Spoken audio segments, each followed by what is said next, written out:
All right, good evening, नमस्कार। तो आज फिर एक क्विज और आज का टॉपिक आप देख सकते हैं। We are going to talk about Gauss law.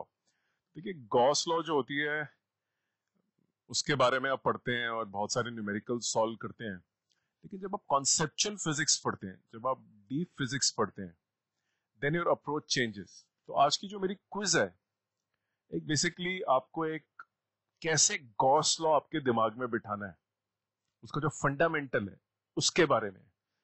तो क्लास में हम पढ़ते हैं और दूसरी चीज हम करते हैं वो है क्विजिंग। क्विजिंग से मुश्किल कॉन्सेप्ट आपके दिमाग में जाके स्ट्राइक करेगा। ये पावर ऑफ क्विज है। अगर आप जितने भी वर्ल्ड क्लास इंस्टीट्यूट्स देखेंगे, वहां पे सिर्फ असाइनमेंट, सिर्फ एग्जाम, सिर्फ पढ़ा देना ऐसा नहीं है।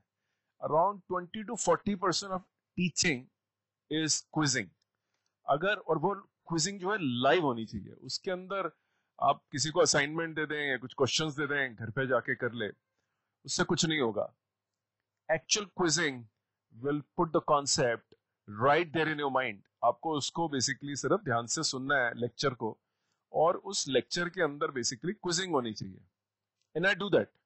मेरे पढ़ाने के स्ट्रेटेजी के अंदर मैं आपके ऊपर लगातार क्विजेस की बारिश करता हूं, तो आपका जो दिमाग है वो मजबूर हो जाएगा सोचने के लिए, और क्विज के जरिए ही आप लेसन ले लेंगे अपना।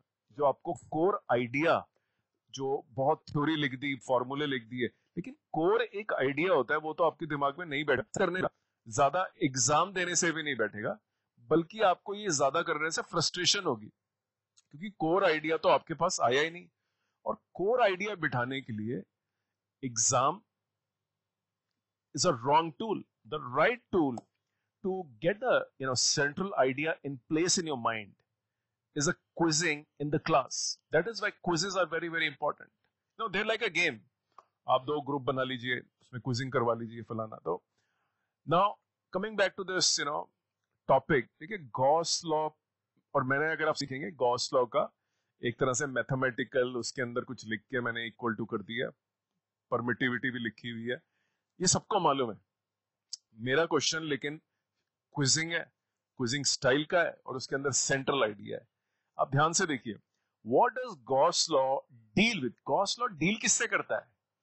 तो बहुत सारे बच्चे जो हैं, जो जिनको आइडिया है, वो बोलते हैं जी Gauss law deals with this integration of the contour, जो गोला डालते हैं, EDS.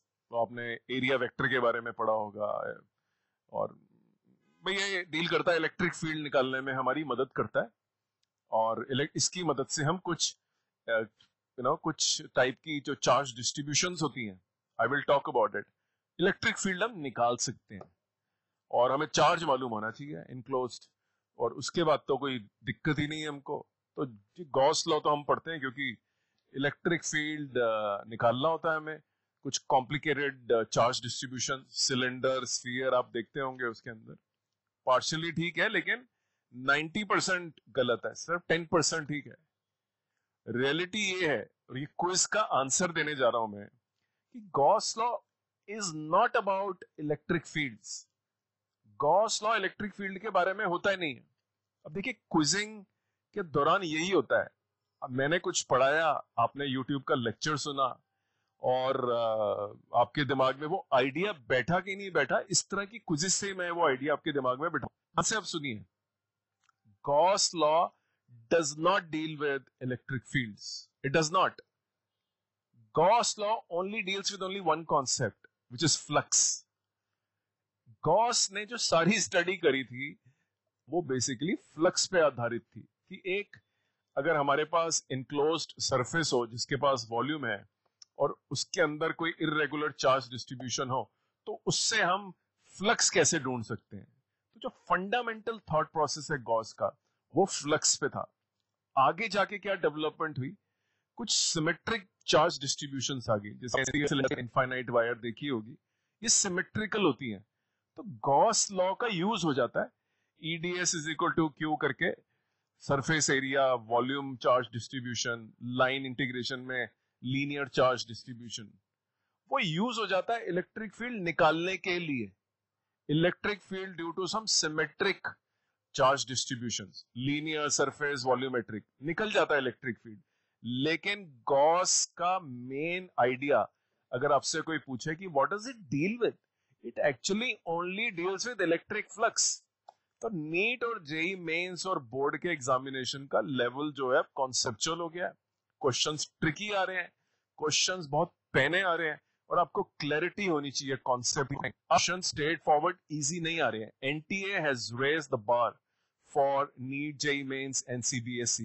It has become increasingly difficult to clear these examinations very easily. अब वो बात नहीं है जैसे कि पूरे नंबर आ गए, आएंगे लेकिन बहुत कम के आएंगे, क्योंकि सडनली क्वेश्चंस के अंदर मैथ्स ज्यादा आ गई, लेवल बढ़ गया।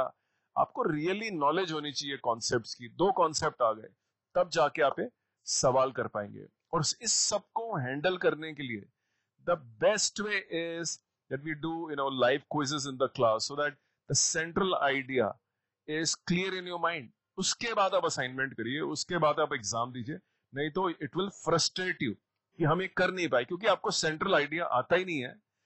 तो सेंट्रल आइडिया टेस्ट करने के लिए सीधा एग्जाम नहीं, सेंट्रल आइडिया के लिए क्विज करनी पड़ती है पहले। तो अगर आप कोई भी वर्ल्ड क्लास यूनिवर्सिटी, जैसे मैंने आपको बताया, तो उनका करिकुलम को पढ़ेंगे और टीचिंग मेथोडोलॉजी देखेंगे, तो उसमें क्विजिंग को बहुत बड़ा रोल दिया जाता है। And that is what I believe in. Quizzing ही बेसिकली आपके दिमाग में after the lecture is over will help you retain the idea. Idea आता नहीं आपको, आपने लेक्चर सुना और एग्जाम दिया, फ्रस्ट्रेशन, कोई जरूरत नहीं है। So my classes, when I do, lot of it is to do with the live, real life, questions we take, and what we do is I pose, एक एक करके मैं हर बच्चे के पास जाऊंगा और मैं उनसे क्विज पूछूंगा, और ये अलग अलग टाइप से पूछा जाएगा। बाकी बच्चे भी सुनेंगे, they will also learn a lot, and they will understand कि दूसरे लोग कैसे सोच रहे हैं उसी आइडिया के बारे में, जो लेक्चर के बाद अपना अपना आइडिया बना लेते हैं, लेकिन वो आइडिया जरूरी नहीं ठीक हो। So I hope you enjoyed this quiz. Please watch my 2000 videos on YouTube channel. These videos are full of solved numericals, conceptual discussions, और बहुत relevant है आज की डेट में। Coincidentally बहुत सारे questions नीट और जेई मेंस के अंदर मेरे ही चैनल से आते हैं। मेरे पढ़ाने का जो लेवल है वो थोड़ा conceptual है, तो और concept से ही बेसिकली सिंप्लिसिटी आती है। इजी क्वेश्चन देके आपको इंटेलिजेंट दिखाना वर्सेस कॉन्सेप्ट वाला क्वेश्चन देके आपको इंटेलिजेंट बनाना, ये दो डिफरेंट चीजें हैं। इजी क्वेश्चन दिया तो आपको लगा आपको आता है, कॉन्सेप्चुअल क्वेश्चन दिया तो नहीं आता है, तो ये हो गया टफ, वो हो गया इजी। ऐसा नहीं है, कॉन्सेप्चुअल क्वेश्चन से ही इजीनेस आती है। फाइनली लॉन्ग टर्म में जब आप एंट्रेंस में बैठेंगे तो आपको रियलाइज होगा कि काश हमने कॉन्सेप्चुअल फिजिक्स पढ़ी होती। तो मेरा जो बेसिक एक्सपर्टी डिफिकल्ट कॉन्सेप्ट्स को, आइडियाज को क्विजिंग में कन्वर्ट करके, और एग्जाम और असाइनमेंट वगैरह वगैरह तो हम करते ही हैं, मैं कर पाता हूं। तो अपना कीमती समय देने के लिए बहुत बहुत धन्यवाद। Please pursue me on my YouTube very very shortly. Thank you very much.